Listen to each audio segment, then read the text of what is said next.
네, 안녕하세요. 위너스랩 TV의 동우상입니다. 여러분, 제품 없이 두 명의 팀원으로 시드 단계에서 무려 660만 불의 투자 유치에 성공한 기업이 있다라면 믿으시겠습니까? 660만 불이면요, 한화로 한 80억 원이 넘습니다. 오늘의 주인공은 바로 equals닷컴입니다. equals닷컴의 위너 스토리 바로 시작하겠습니다. 이번 컨텐츠는 총 3부로 한번 진행을 해볼게요. 그래서 1부는 이퀄스라는 회사의 현황, 어떤 서비스를 제공하는지, 그리고 투자 유치 현황에 대해서 말씀을 드려보고요. 2부에서는 equals닷컴의 피치덱을 한번 해설해 드려보겠습니다. 기존의 에어비앤비와는 좀 다른 맥락의, 좀 다른 개성이 있는 피치덱입니다. 그래서 만약에 비즈니스 모델만 있다라든지 아이템만 있다라는 분들이라고 하시면 이퀄스닷컴의 오늘의 이 피치덱 아주 큰 도움이 되실 것 같습니다. 그리고 마지막으로 3부 동상의 인사이트 이퀄스닷컴의 투자 유치 성공 비결을 한번 말씀드려 보겠습니다. 네, 1부 이퀄스닷컴의 회사 투자 유치 현황에 대해서 말씀드려 보겠습니다. 그러니까 이퀄스닷컴에 가보십시오. 거기 가보시면 이게 지금 메인 화면이고요. 여러분 익숙한 엑셀 스프레드시트 화면이 나올 겁니다. 얼마 안 됐어요. 2021년도에 설립이 되었고요. 현재까지 시드 그리고 시리즈 A까지 해서 2,260만 불, 총 294억 원의 투자 유치에 성공했습니다. CEO는 바비 피네로라는 분이고요. 푸에르토리코 분이라고 하시더라고요. 그래서 거기에서 4, 5세까지 살다가 미국으로 와서 정착을 하게 되었고 스탠퍼드까지 가게 됐습니다. 이퀄스닷컴에서 만든 솔루션은 간단하게 말하자면 기존의 엑셀 있죠, 엑셀. 나온 지가 40년이 넘었습니다. 이 엑셀을 보다 효율적으로 활용할 수 있게 해주는 솔루션, 뭐 사스 형태의 서비스라고 보시면 되겠습니다. 네, 대표자에 대해서는 제가 링크드인을 가니까 내용이 많이 나오더라고요. 제가 간략히 한번 소개해 드려 보겠습니다. 뭐 결론부터 미리 말하자면 여러분 공감하시겠죠? 사실은 제품도 없어요. 팀원도 몇 명 안 돼요. 제품이 없으니 당연히 매출도 없겠죠? 그런 상황에서 투자를 받았다? 뭐가 중요하겠습니까? 바로 이 대표님의 어떤 역량, 전문성을 인정받았다는 얘기가 되겠죠.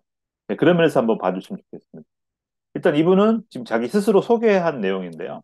10년간 분석가로 살았다라고 자신의 전문성을 어필하고 있습니다. 그리고 마지막 근무지가 인터컴이라는 역시 비즈니스 메신저 관련된 회사였고요. 여기에서 재무 분석 등의 일을 했다고 합니다. 그리고 이 인터컴에 가기 전에 원래 IBM에 있었어요. 스탠포드를 나왔기 때문에 뭐 IBM 갈만했겠죠. 그런데 자기가 IBM에 있어 보니까 그 40만 명이 다니는 큰 정말 대기업이지 않습니까? 그 IT 대기업에 있어 보니까 좀 왠지 작은 기업, 스타트업에서 한번 정말 일을 배우고 싶다라는 생각이 들었다고 합니다. 그래서 입사할 당시에 직원이 20명이었던 인터컴에 입사를 했고 이분이 퇴사할 때쯤에는 여기 ARR 연간 매출이 100만, 1000만 억, 2억 달러가 되고 직원이 700명, 매출이 한 2,400억에 직원이 700명일 때 아주 잘 나갈 때 나왔다는 거죠. 인터컴에서 나올 때 같이 나온 그 직원과 함께 이퀄스닷컴을 시작을 했습니다. 자, 그리고 아래 요 내용을 한번 보시면요. 이렇게 이야기하고 있습니다. 자, 엑셀은 40년 전에 만들어졌다. 오래됐다는 거죠. 변화가 없다는 겁니다. 자, 그리고 구글의 스프레드시트가 나온 지가 16년 됐대요. 자, 근데 이제 엑셀이 40년, 구글의 스프레드시트가 16년 됐는데 사실 어떻습니까? 지금도 크게 다르지 않죠. 자, 그래서 지금 우리가 협업을 강조하고 그 데이터의 중요성을 강조하는 그런 시대에 살지만 아직도 엑셀은 옛날 그대로다라는 요 문제에 집중을 한 겁니다. 21년 중반에 이퀄스닷컴을 출시했고 그리고 이제 그 유명한 안드레슨 호로비츠를 비롯한 유명한 벤처 투자가들이 투자를 했습니다. 네, 대표자에 대해서 여기 보이시는 여기 유튜브 영상에 가니까 좀 더 또 자세한 내용이 있더라고요. 푸에르토리코 출신이고요. 미국에 이민을 왔습니다. 그리고 엄마가 회계사였어요. 어차피 그래서 좀 분석적인 사고를 갖게 된 게 아닐까 싶습니다. 대학은 스탠포드를 나왔고요. 졸업하고 IBM에 입사했으며 작은 기업에 입사하고자 인터컴에 들어갔고요. 그리고 이제 뭐든지 그렇지만 항상 무에서 유가 나오는 경우는 잘 없습니다. 그래서 이분도 얘기하고 있는데 이 콜스타캄의 제가 볼 때 모태가 된 어떤 아이템은 이 오라클의 ESS 베이스라는 이 솔루션입니다. 이 제품을 쓰면서 상당한 감명을 받았고, 요것을 한번 만들어 보고 싶다. 사스 형태로 그렇게 생각했던 것 같습니다. 투자 유치 이력을 살펴보겠습니다. 지금 이 자료는 크런치베이스에서 가져온 거고요. 22년도 7월에 85억 원, 660만 불을 제가 계산해 보니까 85억 원치 되더라고요. 받았고. 그리고 바로 얼마 안 돼서 그 해에 208억 원, 1,600만 불. 이때 이제 안드레슨이 들어왔습니다. 그래서 합하면은 거의 한 뭐 300억 가까운 돈이 투자가 된 셈이죠. 과연 그러면 진짜 그 제품도 없는 상태에서 돈 들어온 거 맞냐?